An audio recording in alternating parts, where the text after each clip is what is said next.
जो तिरंगा आज घर घर लहरा रहा है, उसे भारत की आजादी की घोषणा से 4 दिन पहले यानी 22 जुलाई सन 1947 को संविधान सभा ने भारतीय राष्ट्रीय ध्वज के रूप में अपना लिया था। भारत के तिरंगे की परिकल्पना आंध्र प्रदेश के पिंगली वेंकैया ने लिखी थी। गांधी जी ने पिंगली वेंकैया को भारत का झंडा बनाने को कहा था।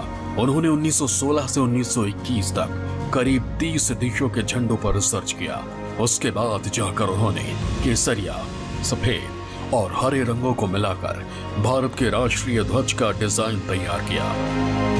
नेशनल फ्लैग हमारा है, जो हमारा झंडा है जिसको हम तिरंगा कहते हैं, इसको पिंगली वेंकैया, ये एक तेलुगु ब्राह्मण परिवार में इनका जन्म हुआ और कृषि ही इनका प्रधान कार्य हुआ करता था। इनका जन्म आंध्र प्रदेश के मछलीपट्टनम में हुआ था।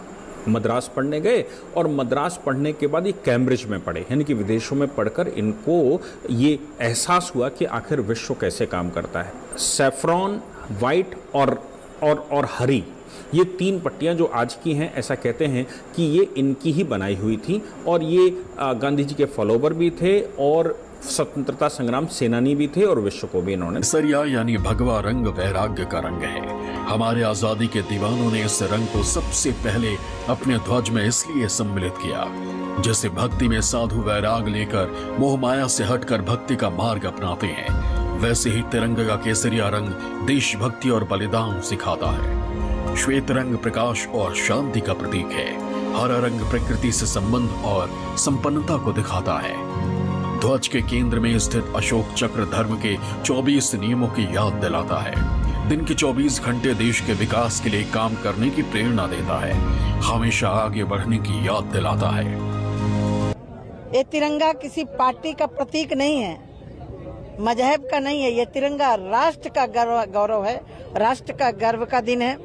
इस तिरंगा की यात्रा के माध्यम से जो हमारी आने वाली पीढ़ी है वो कम से कम चिंतन करेगी कि इस तिरंगा में क्या राज है। आपने देखा जब यूक्रेन में युद्ध में फंसे लोग हमारे देश तो निकले, लेकिन पाकिस्तान जैसे देश के नागरिकों को निकलना पड़ा तो इसी तिरंगा को लेकर के निकले। ये तिरंगा देश की आन बान सम्मान।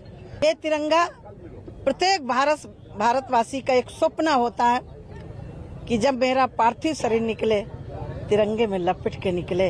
ये कितना एक, जब हम स्मरण करते हैं अपने पूर्वजों को जिन्होंने बलिदान दिए हैं, तो मुझे लग रहा है कि ये तिरंगा हमें हमेशा याद दिलाता है।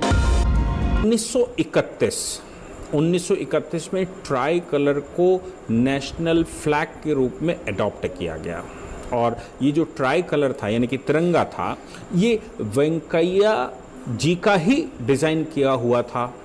और अब की बार जैसा गांधी जी का सजेशन था, रेड को हटाकर सैफ्रॉन यानी कि भगवा कर दिया गया था और वो टॉप पर था, बीच में सफेद और नीचे ग्रीन हुआ करता था। इसमें गांधी जी का चक्र बना हुआ करता था। फाइनली अब इसको जो हमारी आर्मी, इंडियन नेशनल आर्मी बनी थी, वो भी इसको अडॉप्ट किया। तिरंगे की कहानी हमारी आजादी के इतिहास से जुड़ी है। इस यात्रा में भारत के कई झंडे रह चुके हैं। साल 1906 से 1947 तक हमारे राष्ट्रीय ध्वज में काफी बदलाव आए। अशोक चक्र वाले तिरंगे के राष्ट्रीय ध्वज बनने की कहानी बहुत लंबी है। 1857 को भारत की स्वतंत्रता के लिए पहला स्वतंत्रता संग्राम हुआ।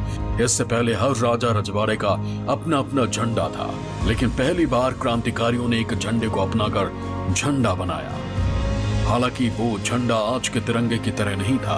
1857 के क्रांतिकारियों के झंडे का रंग हरा था और इसके ऊपर केसरिया रंग के कमल का निशान था।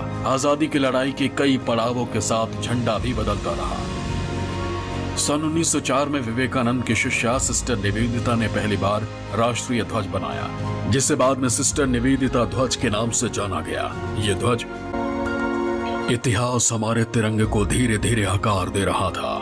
केसरिया, पीले और हरे रंग का तिरंगा क्रांतिकारियों को एकजुट कर रहा था। उसके तले क्रांति की मशाल जलाई जा रही थी।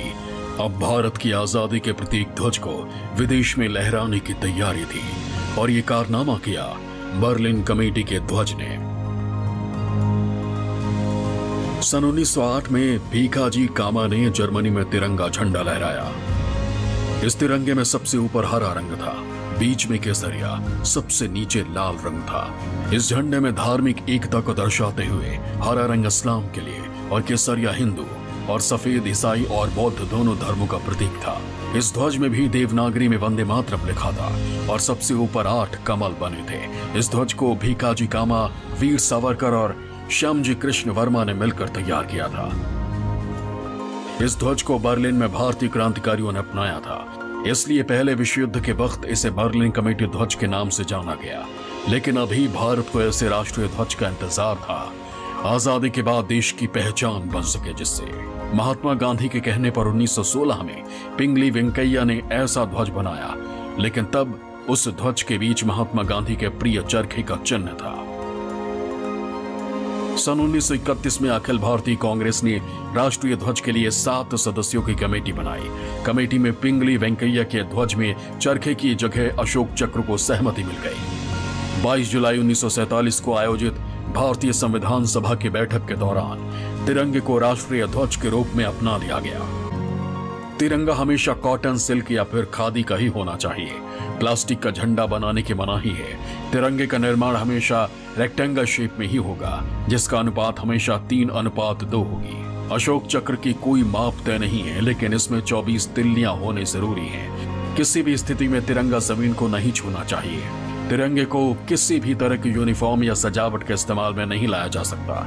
किसी दूसरे झंडे को राष्ट्रीय झंडे से ऊंचाई पर नहीं लगाया जा सकता। 2002 में जो हमारा फ्लैग कोड है, वाजपेयी जी की सरकार हुआ करती थी, उन्होंने फ्लैग कोड पास किया था। उसको 3 हिस्सों में बांटा। उससे पहले मुझे लगता है 2002 से पहले आम व्यक्ति को, आम पब्लिक को जो फ्लैग है उसको एवें फहराने का अधिकार नहीं था। लेकिन 2002 के बाद प्रत्येक व्यक्ति 24 घंटे या प्रत्येक व्यक्ति फ्लैग परमानेंट फहरा सकता है, अपने घरों में लगा सकता है। ऐसा नेशनल फ्लैग में आया। पहले हिस्से में तो उन्होंने ये बताया कि भाई उसका साइज क्या हो, कैसा हो।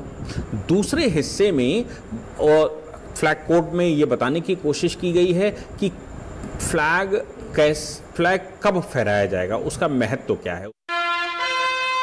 पहले तिरंगे को रात में फहराने की अनुमति नहीं थी, लेकिन साल 2009 में तिरंगे को रात में भी फहराने की अनुमति दे दी गई। इसी तरह आम नागरिकों को अपने घरों या ऑफिस में आम दिनों में भी तिरंगा फहराने की अनुमति 22 दिसंबर 2002 को मिली। अब हम सब अपने घर पर, दफ्तर में तिरंगा फहरा सकते हैं, देशभक्ति का त्योहार मना सकते हैं। तिरंगा, हर घर तिरंगा।